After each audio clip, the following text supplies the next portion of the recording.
Et voici la loi fondamentale. Et elle stipule que tout élément d'information reproduit tout autre élément d'information, mais de telle sorte que la dynamique de l'infini se situe à la fois entre eux et en eux. Et c'est précisément la dynamique de l'infini.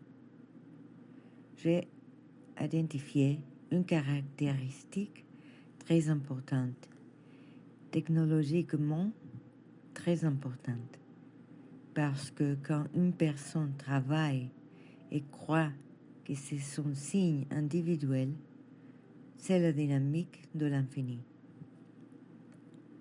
Voici quelque chose de vous, interne, quelque chose qui pince, caresse l'âme. C'est la dynamique de l'infini.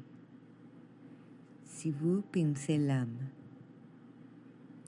il est préférable pour le bonheur de pincer l'âme. Et en ce sens, nous avons le signe de cette individualité comme une action personnelle dirigée à nouveau vers la salut universel parce que cela existe. Cela existe dans l'avenir. Ici, nous n'inventons rien, c'est-à-dire qu'il est là, il existe. Cette lumière venant vers nous est dans pratiquement tous les systèmes dynamiques. On peut même dire qu'elle crée une certaine ombre, un certain ton, une ombre de lumière, c'est-à-dire une ombre de lumière, une ombre qui n'est pas une ombre. Il vient à nous et dans tous les futurs, nous voyons ce monde infini. Nous, de toute façon, avons une lueur à partir de là et nous le traversons lorsque nous effectuons le contrôle par la salut de tous. C'est une chose de penser que nous devons le chercher, c'est-à-dire le créer, puis vers le contrôle, comme pour perdre du temps dans la création. Mais cela existe déjà, un développement infini. Il est déjà là, il existe déjà. Par conséquent, il s'agit simplement de marcher dans les rues et des moments différents. Soit nous construirons une ville dès le début, nous rendrons les communications disponibles, puis nous passerons par là. Soit que nous passerons simplement là, où il y a déjà une communication. Il y a tout en général. Il y a même un chemin pour y aller et aller de l'avant avec l'expérience accumulée pour l'action individuelle. Par conséquent, l'action individuelle, selon la loi fondamentale sur la résurrection des personnes, consiste en la lumière de la vérité. La vérité dynamique sur la vie éternelle et infinie, où l'éternité n'est que la statique de l'infini. Cette lumière est même le matériau de construction, c'est-à-dire la base de la réalisation et de la formation de l'action individuelle. J'observe maintenant avec beaucoup d'attention et beaucoup d'ampleur le signe de l'action individuelle. parce que l'action individuelle en fait est tout ce qui se passe réellement. Si vous connaissez ces lois, ces facteurs de présence et de diffusion, alors vous avez un système très sérieux, pratiquement fondamental. Et il est vraiment fondamental dans tout livre développement. Vous êtes libre parce que vous avez la connaissance de tout. Et puis, dans sa liberté, il peut attribuer des signes d'individualité à tous les objets d'information. Comme je l'ai dit, celui qui sait donne aussi à l'autre. Lorsque vous êtes libre et capable de le faire, vous pouvez donner ces signes à tous. Et tout le monde peut le faire, c'est-à-dire la liberté pleine et absolue de tous. Dans les conditions de l'unité universelle et de la poursuite du dessein du Créateur, la vie infinie. Et ici, il s'avère que la vie infinie, le développement infini, est la vraie liberté. C'est le libre choix de tous. Parce que j'ai expliqué en termes de signes, individuellement, selon la loi du développement individuel. La loi du développement individuel, du point de vue de la résurrection de tous, consiste, je veux dire, la vie infinie, en ce sens que nous devons nous unir pour atteindre une plus grande liberté de tous, un niveau supérieur de créativité de tous, et avec un nombre infini d'événements. C'est assez simple, car l'infini est quelque chose qui a toujours des points de contact, et donc il y a toujours des moyens de solution. Ceci, en fait, est une réponse au défi du développement de la civilisation. S'il y a une tâche de destruction globale, je veux dire la tâche en tant que système vectoriel, la tâche des forces, par exemple, qui sont concentrées là, sous la forme d'ogives nucléaires. Alors la tâche de type inverse est également appelée tâche. Elle vise à ce qu'il n'y ait pas de destruction globale. Et en ce sens, cette tâche est, en fait, la solution à la question de l'intégration.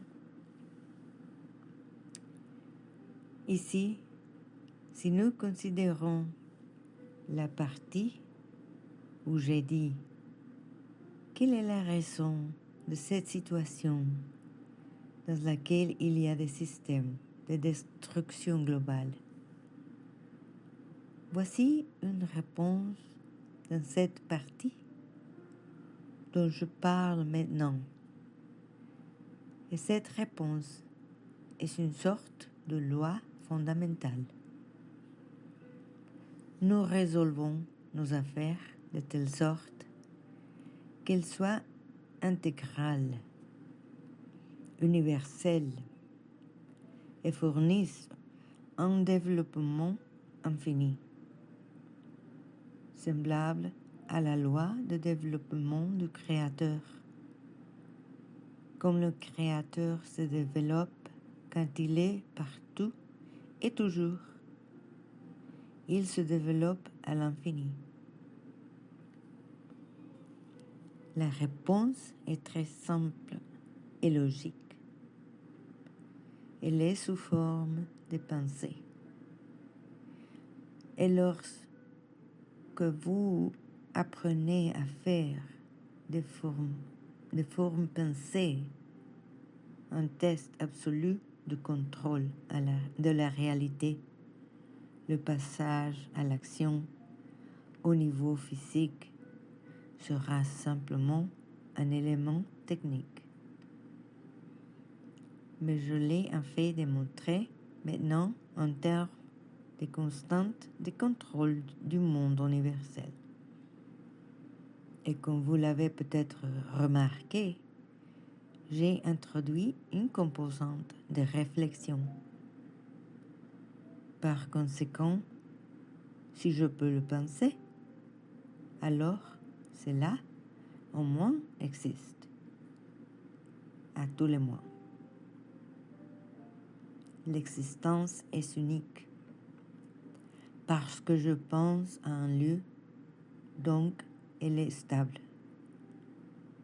Et donc, la situation est telle que la lumière de ce développement universel, qui s'attend à tous, est une action dirigée vers elle-même et à travers la vie infinie de tous.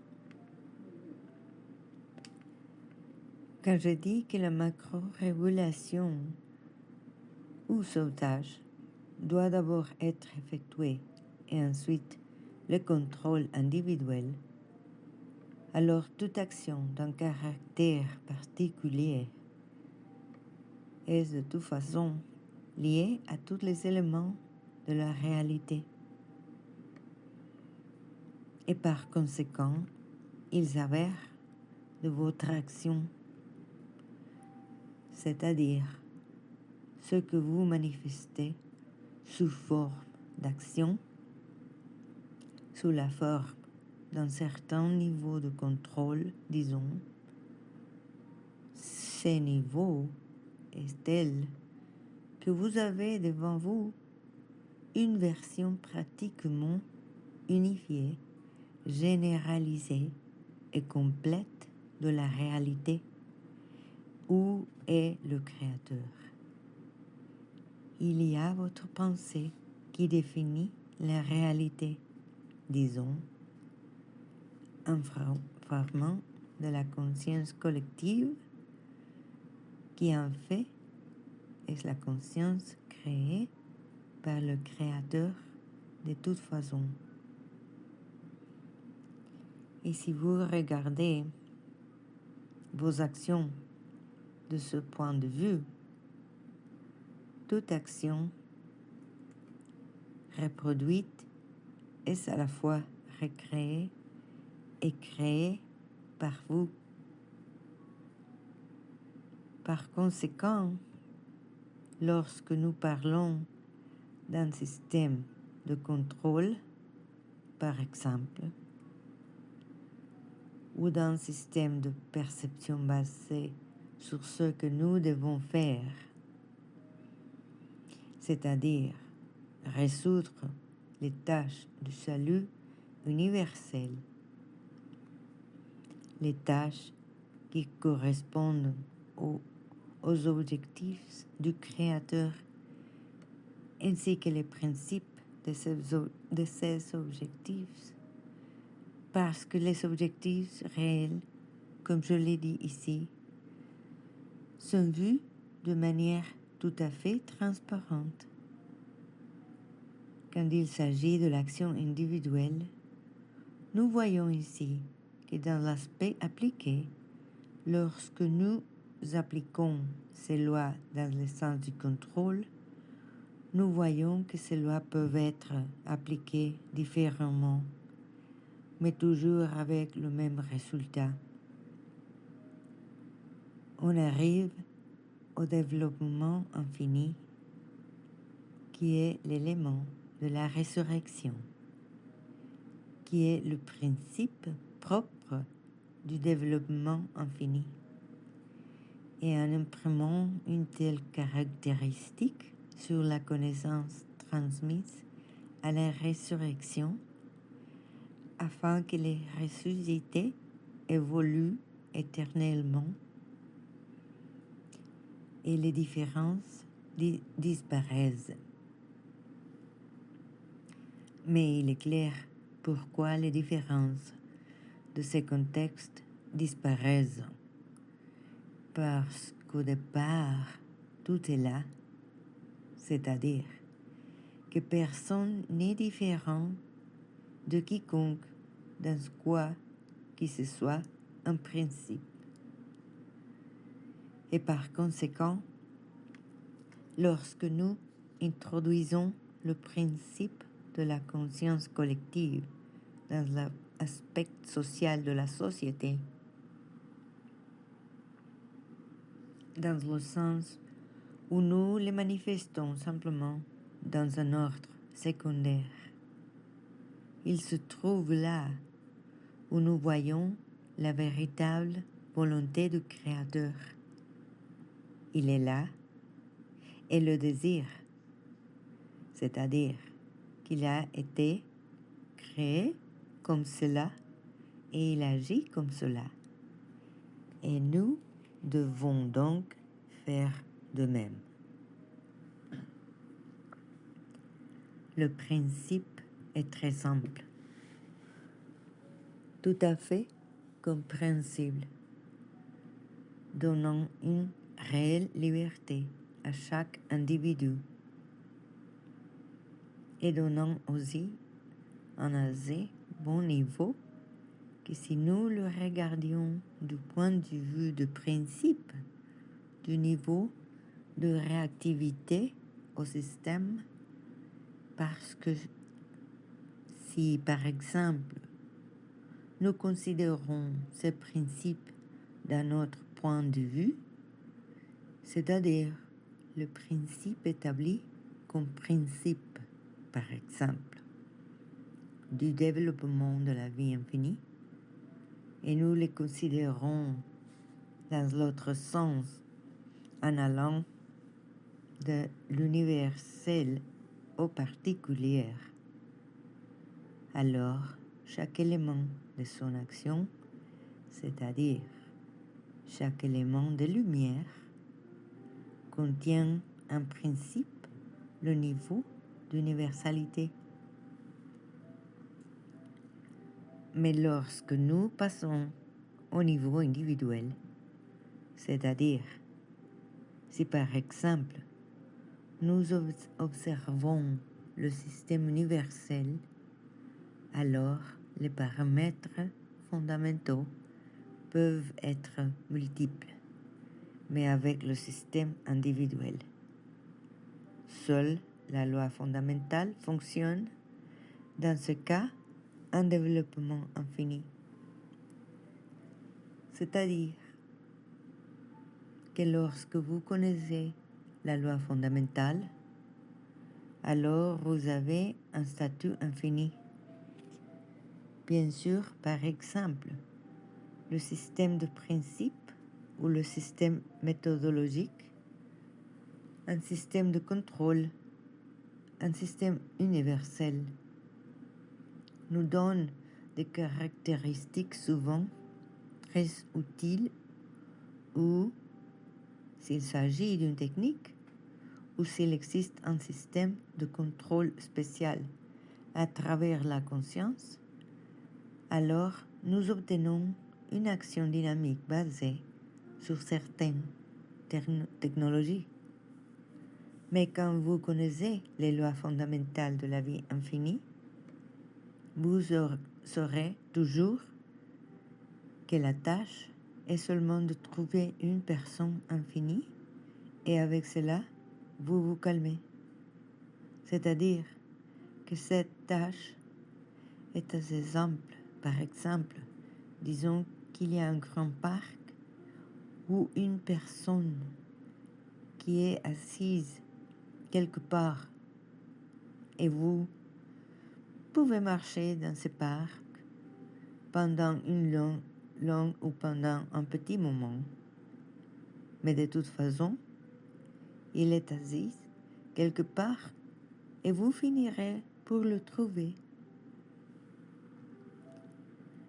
Par conséquent, le signe de la statique absolue est dans le développement de l'action et dans le naturel de l'action. Comme je l'ai dit, le naturel vient aussi du fait que même la pensée est une action déjà définie. Et la lumière de la pensée créatrice est une action consommée. Contrairement, par exemple, à la lumière, si on ne peut même pas dire quelle est lumière. Par exemple, lorsqu'il s'agit de systèmes destructeurs qui sont des systèmes rigides, comme s'il s'agissait de systèmes fantômes. Et quand nous parlons, disons, du concept de la création de la lumière, alors la vraie lumière est la lumière de la vie infinie. C'est une autre lumière malgré tout. Dans chaque élément, elle est remplie de la vraie création. Elle est pleine d'infini. Vous êtes dans un état de paix absolue. Et cette connaissance donne l'accomplissement. C'est-à-dire qu'un niveau calme des connaissances donne l'accomplissement. À la fin, cette personne se lèvera du banc dans le parc et viendra à cette lumière, car alors la lumière diminue. Et quand vous êtes dans cet état et avec cette connaissance, une action se produit qui va vers vous. Pour cela, il ne faut pas s'inquiéter. Il n'est pas nécessaire de forcer les choses. Il vaut mieux ne pas s'inquiéter du tout, mais savoir. La connaissance et la précision. La connaissance et l'accessibilité. Et la connaissance et l'obligation de s'accomplir.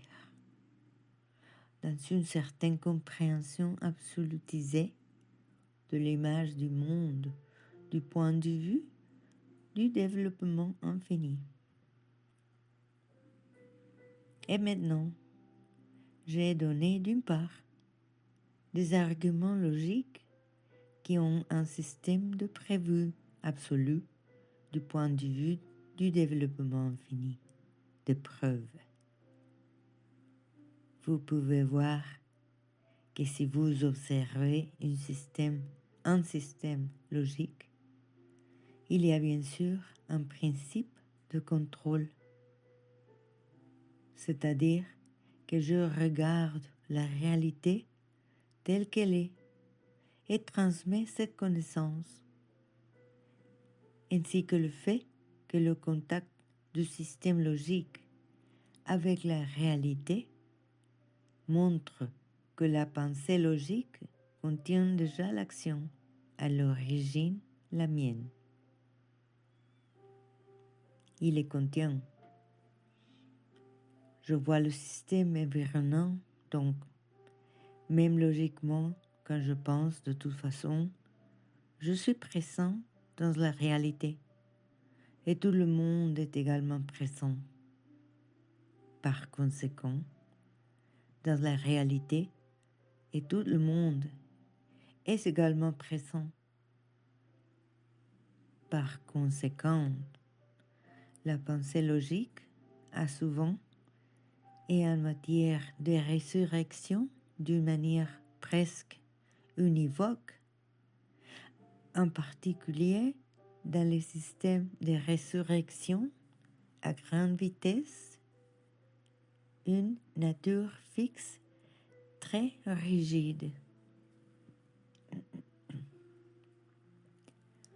La loi suivante stipule que lorsque nous utilisons la pensée conventionnelle pour la résurrection, nous effectuons un système d'action univoque.